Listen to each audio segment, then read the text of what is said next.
हाँ जी बेटा, our next topic is phase diagram of two component system. We have completed one component and the next one is two component system. ठीक है, तो इसमें भी सबसे पहले we know what is phase diagram. Phase diagram is a graphical representation, ठीक है, between the variables. Variables कौन कौन से हो सकते हैं? टेम्परेचर, प्रेशर एंड कंपोजिशन, ठीक है, जो हमें बताते हैं कि किस टेम्परेचर प्रेशर पे कौन से कंपोनेंट्स प्रेजेंट हैं सिस्टम के, ठीक है।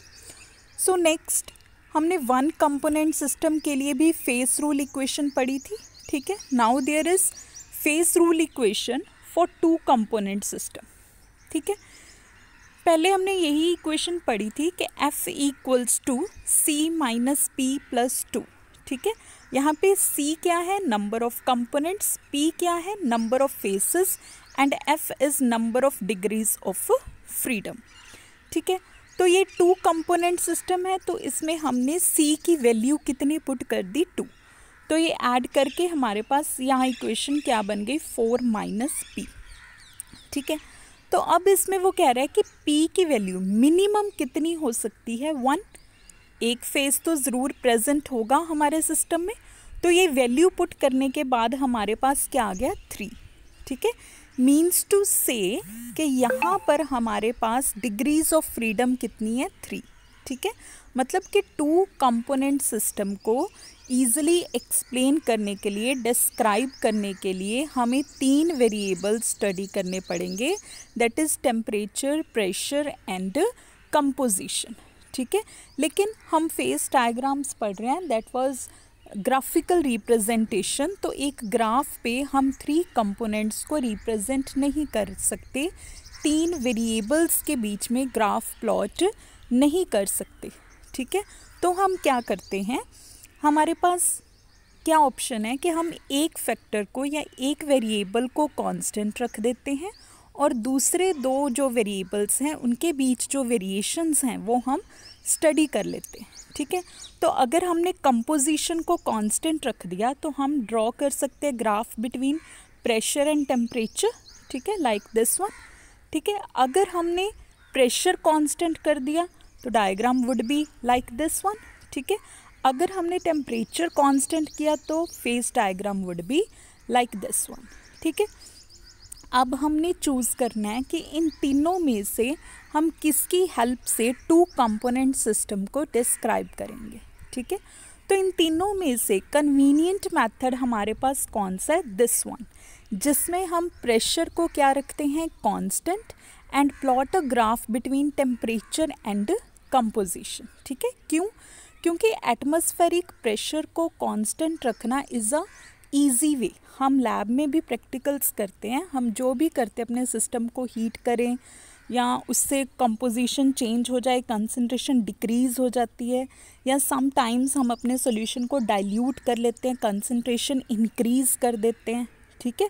That are the part of our experiment. तो उसमें हमने मोस्ट ईजीएस्ट वे क्या होता है कि एटमॉस्फेरिक प्रेशर क्या रहता है? कांस्टेंट, ठीक है। जितना प्रेशर पे हम काम कर रहे हैं उसके लिए हमें कुछ खास एफर्ट नहीं करना पड़ता। सो दिस इज़ द ईजीएस्ट वे, ठीक है। मीन्स टू से कि टू कंपोनेंट सिस्टम में हम ऑलवेज प्रेशर को क्या रखते हैं? Constant, and draw graph between temperature versus composition, ठीक है।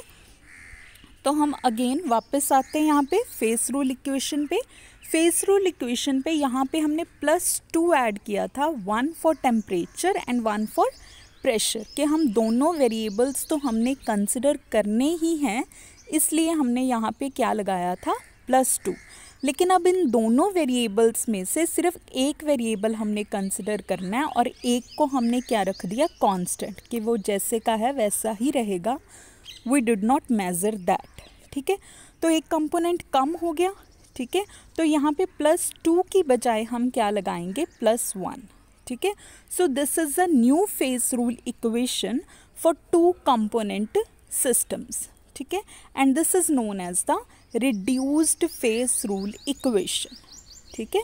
तो इसको ध्यान से पढ़ना है, 1 मार्क क्वेश्चन में आपको क्वेश्चन आ जाता है, right reduced phase rule equation, ठीक है। रिड्यूस्ड वर्ड लिखा है तो मतलब वहाँ पे +2 की जगह आप क्या लिखोगे, +1, ठीक है। बच्चे इसमें मिस्टेक कर जाते हैं, इस चीज़ का आपने ध्यान रखना है, ठीक है। सेकेंडली बच्चे फटाफट क्वेश्चन अटैम्प्ट कर देते हैं, डायग्राम ड्रॉ कर देते हैं, लेकिन याद रखो हमेशा कि 2 कंपोनेंट सिस्टम के लिए ऑलवेज डायग्राम किसके बीच में होगा, ग्राफ टेम्परेचर वर्सेस कंपोजिशन, ठीक है। बच्चे वही टेम्परेचर वर्सेस प्रेशर में ड्रॉ कर देते और फिर पूरा क्वेश्चन उनका रॉन्ग हो जाता है, ठीक है, क्लियर।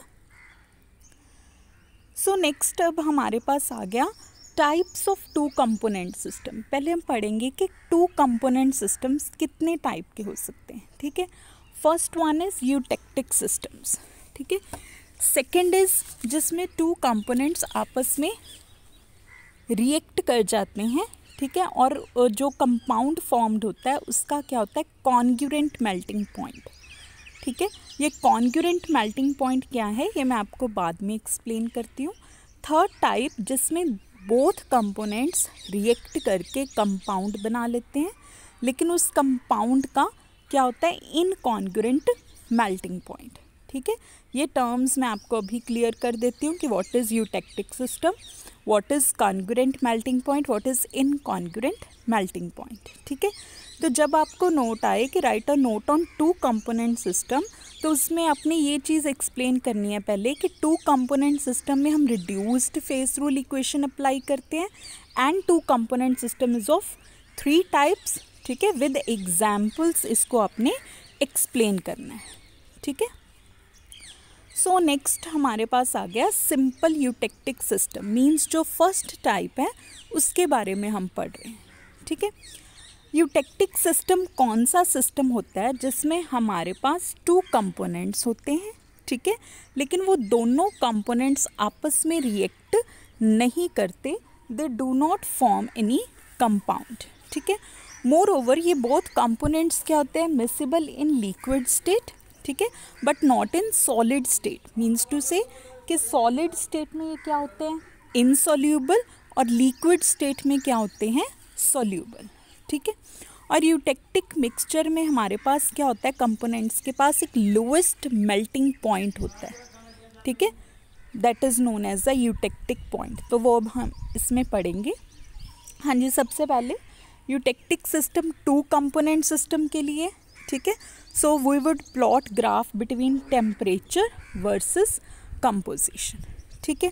उसके बाद हमने क्या पढ़ा है कि यूटेक्टिक सिस्टम में जो 2 कंपोनेंट्स होते हैं वो लिक्विड स्टेट में मिसिबल होते हैं, तो हमने दोनों का मिसिबल सोल्यूशन, मतलब दोनों का क्या ले लिया, लिक्विड मेल्ट ले लिया, जब वो दोनों कंपोनेंट्स क्या हैं, एक दूसरे में मिसिबल हैं, ठीक है। लेकिन जब हम इसकी कूलिंग करेंगे, कूलिंग मीन्स कि हमने इस लिक्विड मेल्ट का टेम्परेचर डिक्रीज़ करना शुरू कर दिया, और डिक्रीज़ करते करते हम कौन से पॉइंट पे पहुंच गए, point A as well as point B, ठीक है। पॉइंट ए कौन सा पॉइंट है जिस पे दोनों में से एक कंपोनेंट सॉलिड स्टेट में हमें मिलना शुरू हो गया, मतलब one component starts separate out, ठीक है। सपोज़ हम पहले पॉइंट ए की बात करते हैं।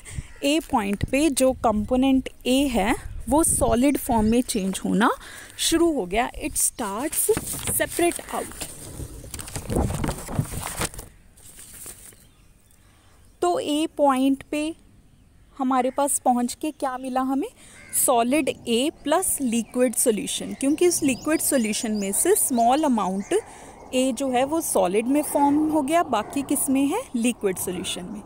तो जब हम मूव करेंगे अलोंग ए ओ कर्व, ठीक है, A O curve is known as freezing point curve of A, ये ए कंपोनेंट की क्या है, फ्रीजिंग पॉइंट कर्व है, ठीक है। मतलब इसमें हम जैसे जैसे बी की एडिशन करेंगे, कंपोजिशन मूव करिए ना साथ में, जैसे जैसे ए पॉइंट पे पहुंच के बी की अमाउंट ऐड करेंगे, सोल्यूट ऐड करने से, सेकंड कंपोनेंट ऐड करने से क्या होगा, इसका फ्रीजिंग पॉइंट डिक्रीज करेगा, ठीक है, and move along the curve A O, ठीक है। और उसमें से जैसे जैसे हम टेम्परेचर डिक्रीज करेंगे, कूलिंग करेंगे, ए कंपोनेंट सेपरेट आउट होता जाएगा, ठीक है। सिमिलरली हमारे पास है ये कर्व BO, ठीक है। BO कर्व क्या है, फ्रीजिंग, B पॉइंट क्या है, freezing point of component B, ठीक है। तो B पॉइंट पे जैसे जैसे हम A की एडिशन करेंगे, कंपोजिशन ऑफ A इंक्रीज करेंगे, B सेपरेट आउट होता जाएगा, ठीक है। और ये दोनों कर्व्स हमें किस पे मिली, फिर जाके मीट की O पॉइंट पे, ठीक है। वन कंपोनेंट सिस्टम में जहाँ पे कर्व्स मीट करती थी उसे हम बोलते थे ट्रिपल पॉइंट, ठीक है। लेकिन टू कंपोनेंट सिस्टम में जहाँ पे कर्व्स मीट करेंगी that point is known as eutectic point, ठीक है। और यहाँ पे क्या है, हमारे पास लोएस्ट टेम्परेचर है, इससे ज़्यादा टेम्परेचर डिक्रीज़ नहीं हो रहा। इस टेम्परेचर पे क्या होगा, हमारे पास A भी मैक्सिमम अमाउंट में सेपरेट आउट हो गया, B भी, और बिल्कुल लीस्ट अमाउंट, नेग्लिजिबल अमाउंट हमारे पास क्या पड़ा है, लिक्विड सॉल्यूशन का, ठीक है। तो ये उस लिक्विड सॉल्यूशन का क्या है, लोएस्ट टेम्परेचर है एट पॉइंट O पे, ठीक है। So this temperature is known as the eutectic temperature, ठीक है। अब देखो नेक्स्ट है हमारे पास ये लाइन COD। अगर हम इस सॉल्यूशन को बिलो लाइन COD लेके जाएंगे, ठीक है, बिलो लेके जाएंगे मीन्स हम टेम्परेचर और डिक्रीज कर रहे हैं, तो दोनों कंपोनेंट्स जो थोड़ा बहुत लिक्विड में था, दोनों कंपोनेंट्स क्या हो जाएंगे, सेपरेट आउट। और इसके नीचे जैसे ये शो हो रहा है हमारे पास क्या बच गया, सिर्फ solid A plus solid B, ठीक है। और सॉलिड स्टेट्स में हमने पढ़ा है कि हमेशा दो कंपोनेंट्स क्या हैं, इमिसिबल, तो हमें वो दोनों कंपोनेंट्स सेपरेटली मिल जाएंगे, ठीक है। क्लियर हो गया। अब आगे हमारे पास आ गया एरियाज़, ठीक है। तो सबसे पहले हमारे पास एरिया AOC, ठीक है, एंड BOD। तो इन दोनों एरियाज़ में हमें क्या फर्स्ट एरिया में क्या मिलेगा, solid A plus liquid solution, इसमें solid B plus liquid solution, ठीक है। क्लियर हो गया। So this is a general phase diagram for any eutectic system, जिसको आपने अच्छी तरह से एक्सप्लेन करना है, ठीक है। तो नेक्स्ट है हमारे पास system bismuth cadmium system and lead silver system, ठीक है। ये दोनों सिस्टम्स क्या हैं, these are the eutectic systems, ठीक है। तो जैसे हमने एक जनरल डायग्राम की है for any two components eutectic system के लिए, उसी तरह आपने इसको एक्सप्लेन करना है bismuth cadmium system and lead silver system, ठीक है। तो ये दोनों कंपोनेंट्स, दोनों सिस्टम्स आप खुद करोगे, I hope you can do it. फिर भी अगर आपको कोई भी problem I, you can discuss with me, ठीक है। ओके बेटा।